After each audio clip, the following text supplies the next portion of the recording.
जय हिंद दोस्तों, वंदे मातरम। मेरे भाई और बहनों, धरती गोल है लेकिन मिडिल ईस्ट कंट्री जो है उनके मूड अभी थोड़े टेढ़े हैं और इन सब का कारण है इजराइल।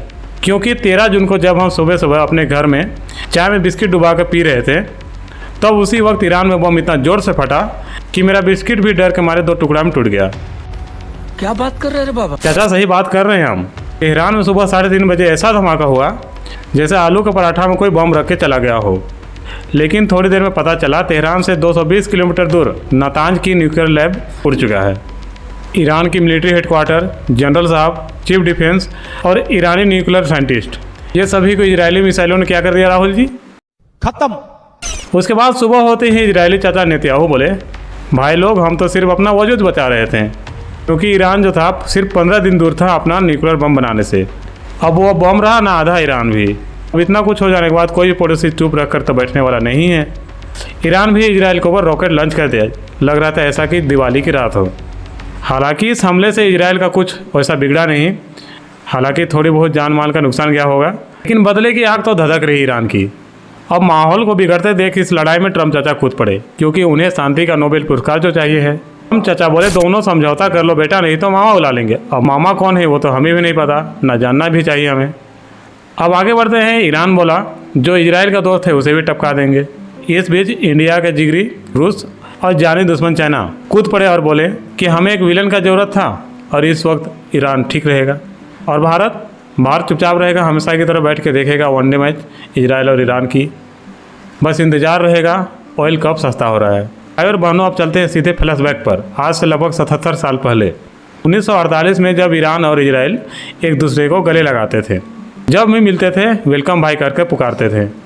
1950 से 1979 तक दोनों का रिलेशन ऐसा था जैसे सोनू और टिट्टू की।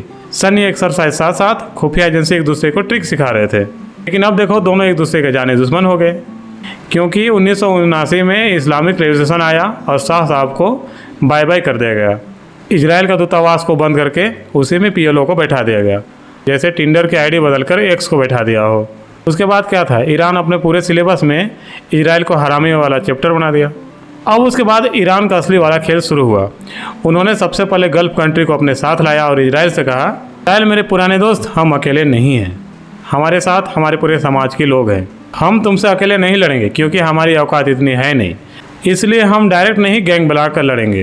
ईरान ने इस गैंग में लेबनान से हिजबुल्ला, फिलिस्तीन से हमास, यमन से हुती और इराक से हस्म अल साबी को अपने साथ लाया। मतलब इजराइल को हर फ्रंट से अपने ग्रुप प्रोजेक्ट से फंसा दिया। इजराइल ने कहा, देखो भाई, तुम हमसे सवाल मत पूछो, अगर पूछोगे तो हम जवाब देंगे। इजराइल ने कहा 2008 में दशमिक में हिजबुल्ला कमांडर उड़ा दिए, 2010 में नातांज प्लॉट, 2018 में ऑपरेशन हाउस ऑफ कार्डर। इस पर रिएक्ट करते हुए ईरान ने कहा, अब हमारे पास गैंग है, टैलेंट है, दिमाग है, सब कुछ है, अब हम भी एक आध बम बना लेते हैं। लेकिन 2015 में दुश्मन देश एक साथ आ गए। अमेरिका, ब्रिटेन, फ्रांस, जर्मनी, यहाँ तक तो ठीक था, लेकिन रूस और चीन भी कहने लगे, बेटा बम मत बनाओ, बदले में 100 बिलियन तुमको वापस मिलेंगे। उसके बाद ईरान ने बोला, ठीक है बड़े भाई लोग, लेकिन ट्रम्प जैसा आए डील कैंसिल हो गया। मतलब 15 जून को ईरान और अमेरिका की मीटिंग होने वाली थी। इस पर सभी को लगा कुछ नहीं होने वाला, सिर्फ थोड़ी बहुत गाली गलौज होगी। पर इनमें से हट के इजराइल बोला, साला मीटिंग का क्या भरोसा, पहले हमला कर देते हैं, बाद में देखेंगे मीटिंग का क्या निकला। उसके बाद ईरान का गुस्सा भी 300 किलो यूरेनियम जैसा समृद्ध निकला। इजराइल ने कहा, हम बैकअप रखते हैं। उधर से ट्रम्प चाचा बोले, तू हमला कर, हम देख लेंगे। और साइड में रूस और चाइना पॉपकॉर्न लेकर बैठ गए। इधर भारत भी वही कर रहा है जो करता है, wait and watch with samosa. तो इजराइल और ईरान के पूरे मसले में आप लोग क्या कहना है कमेंट करके जरूर बताना। और हाँ, वीडियो को लाइक और शेयर जरूर कर देना।